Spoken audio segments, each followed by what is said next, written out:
привет. Спасибо, что уделил внимание нам, нашел время для нас. Расскажи о джиу-джитсу и ответь на пару наших вопросов. Добрый день вам, добрый день, подписчики BJJ Молдова. Рассказывай. Бла-бла-бла, бла-бла-бла. Хотим задать вам пару вопросов. Ты в курсе, сколько час стоит? Расскажи нам, как произошло знакомство с бразильским джиу-джитсу.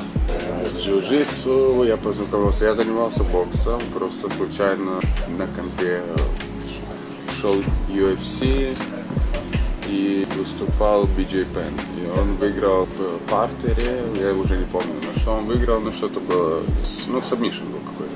Меня что-то заинтересовало, и они сказали черный пояс по бразильскому джиу-джитсу. Посмотрел в интернете, что за бразильское джиу-джитсу. Сейчас помню, пятница, я нашел клуб. И в понедельник пришел на первую тренировку. У меня возле дома как раз был магазин с бойцовской экипировкой. Я прям в пятницу зашел, купил кимоно, пояс.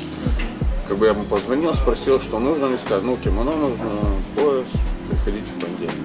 Я пришел в понедельник и ввел тренировку мужик, который был лет на 20 минимум меня старше и килограмм на 25 легче. За тренировку он мне там засубмитил раз 5. Мне стало интересно, я начал заниматься. Расскажи, пожалуйста, чем отличается японское джиу-джитсу от бразильского? Я думаю, что японское это просто самооборона, не спорт. Я попробовал, как я пришел на первую тренировку, я сказал на джиу-джитсу, и они меня послали на японское джиу-джитсу. Я пришел туда, стою, и го. Я смотрю, рядом там борются ребята. Я говорю, извини, но мне туда. Вот так было мое знакомство с японским джиу-джитсу. Сколько тебе потребовалось времени, чтобы получить коричневый пояс, и когда ты собираешься получить черный пояс? Коричневый я получил после 4 лет. Когда ты собираешься получить черный? Думаю, в течение 2 недель. Потому что с сентября начинается сезон новый и уже в черном поясе. Минимальное время, которое я должен был провести в коричневом, это было 1,5 года. 1,5 года закончилось в январе. Тренер просто мне не давал черный, чтобы закончить сезон. Сейчас закончился сезон, уже новый с черным. Мы знаем, что ты тренируешься по 3 часа в день, а вот когда ты отдыхаешь? Когда не тренируюсь. Остальных 21 час в день я отдыхаю. Еще вопрос? Было ли у тебя когда-то чувство бросить джиу-джитсу? Не было. Не было? Не было? У меня никогда не было чувства бросить джиу-джитсу. Насколько важно ММА-бойцам заниматься джиу-джитсу и как часто? Например, в клубе, где я занимаюсь, у нас ребята, которые профессионально выступают по ММА, у них просто как обязанность ходить на тренировки бразильского джиу-джитсу. Но они не ходят туда, потому что они должны, им это нравится. Но минимально 2 тренировки у них в кимоно в неделю.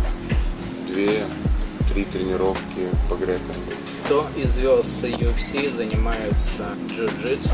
Можешь назвать их имена?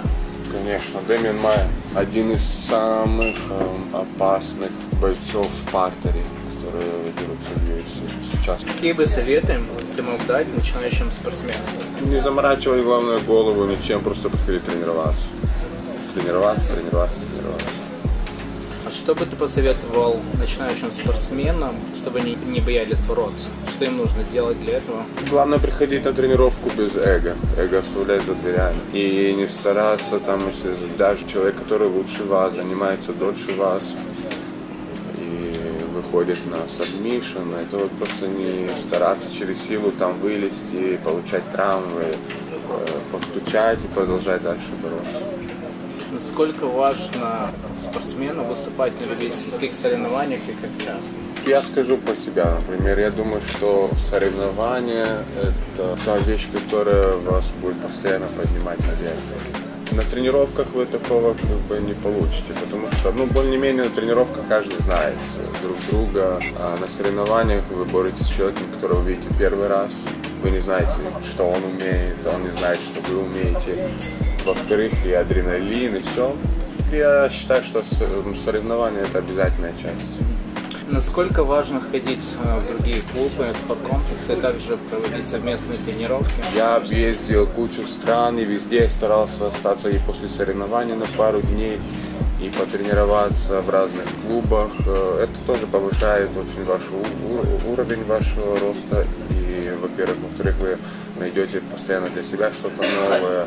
Также насчет спаррингов между клубами, постоянно мы в Праге проводим спарринги, приходят люди с разных клубов. Нет у нас никаких там, не знаю, политики какой-то, что туда я в клуб не хожу, сюда в клуб не хожу. Вместе работаем, вместе помогаем друг другу. Напоследок пожелайте что-то для наших спортсменов. Хотите тренироваться в джиу-джитсу? Хотя бы в Беркуте.